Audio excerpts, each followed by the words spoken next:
en ce moment, je suis vice-doyen de la formation, donc on planifie une approche, on planifie une refonte des 6 programmes de la faculté de génie.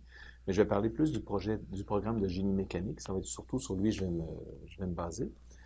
Donc, le programme de génie mécanique accueille à chaque année environ 120 étudiants.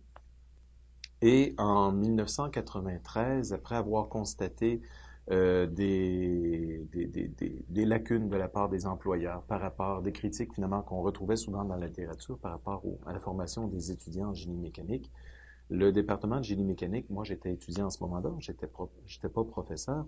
Le département de génie mécanique a décidé de lancer une refonte complète du programme.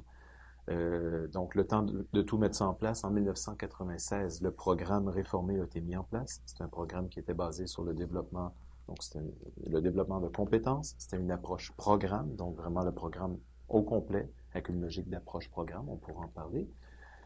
Alors, ça, c'est en 1996. Aujourd'hui, en 2012, on est en train de revoir ce programme-là, toujours dans la logique de l'approche programme, mais pour aller plus loin encore dans l'idée de professionnaliser davantage nos étudiants.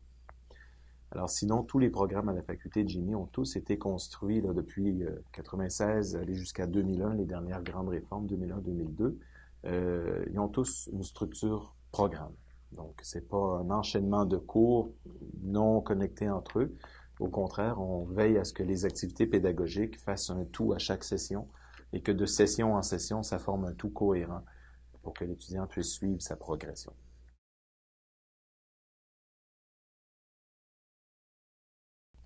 On cherchait à développer la compétence. Donc, on voulait plus être dans une logique d'atteinte d'objectifs pédagogiques où finalement on réussit une succession de cours et si on réussit chacun des cours, ben on fait l'hypothèse qu'on est un bon ingénieur.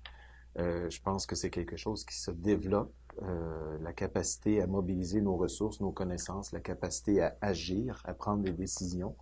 Alors, l'idée, c'était de former des ingénieurs beaucoup plus prêts à exercer directement l'ingénierie en sortant du bac, plutôt que de laisser à l'entreprise le soin de les préparer puis de les emmener à ce qu'ils puissent être opérationnels. Donc, on a fait le pari qu'on pouvait transmettre peut-être un peu moins de connaissances, imbriquer davantage d'opportunités pour qu'ils mettent en pratique leurs connaissances, leurs différentes habiletés pour réaliser du concret, des projets concrets.